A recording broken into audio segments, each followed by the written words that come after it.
everyone, I'm Karyn Filiatrault, a realtor with Bosley Real Estate and HomeSweetKaryn.com, and I'm here today with Bruce Bell.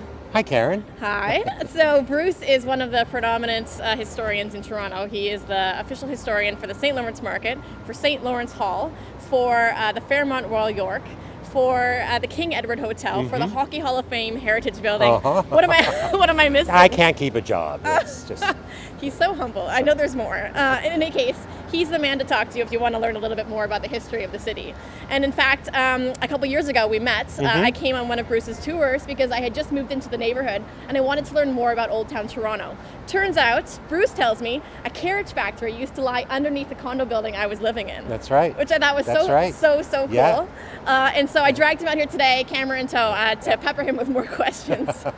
Go ahead. Good. So the first question I have is, a lot of people regard this area as the soul of the city. Absolutely. I mean, St. Lawrence Market area, this is where, Toronto, then at one time the town of York, was founded, on this very site where we're standing, back in August of 1793. This is where they said, this is where the market is going to be, this is where the town is going to be. Crazy. On this very site. So when did Toronto get its name, and what were the original city boundaries at the time? Originally, the name Toronto was an old Huron native word meaning meeting place. They also say that it's a Mohawk word meaning sticks in the water. But when Britain arrived here, they changed it to York, the town of York.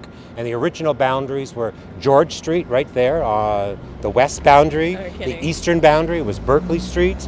Southern boundary was Front Street, because the lake used to be here. This was fronted the lake at one time before the landfill.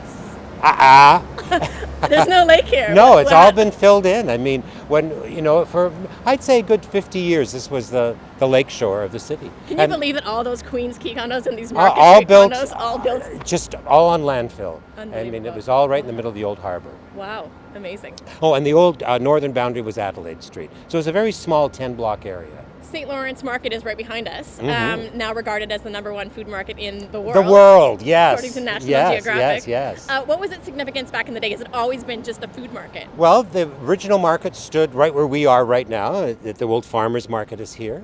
Back in 1803, they built the first market. Across the street would have been a dock, for shipping, all the food coming in.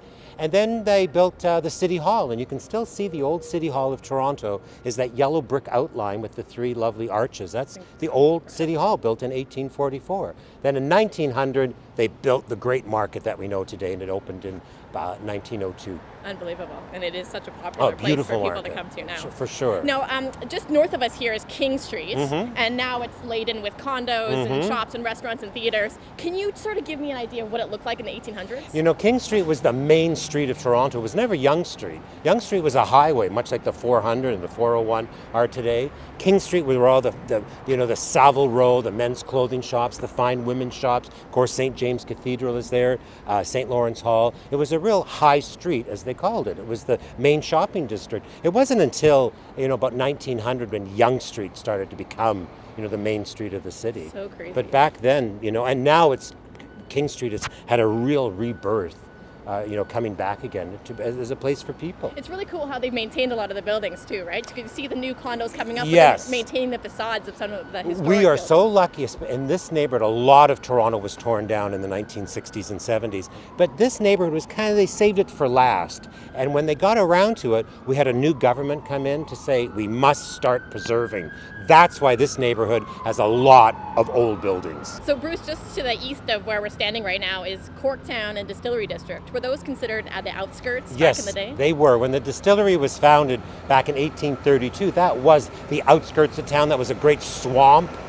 The swamp was there. It all had to be drained. And Corktown, the same thing. That was on the outskirts of town at that time. Wow, our city has changed so much over the years. Bruce, I could sit here and probably talk all day with you about the history of the city. It's so fascinating. I'm sure you find it fascinating too. If you're interested in learning a bit more about Toronto, I highly recommend you take a tour with Bruce. Thank you. BruceBellTours.ca. He even has a foodie one in the St. Lawrence Market. Highly recommend. So delicious. Good. Oh my goodness. Thank you so much for joining us. Thank you, Karyn. Thank you. And see you next time. Thanks.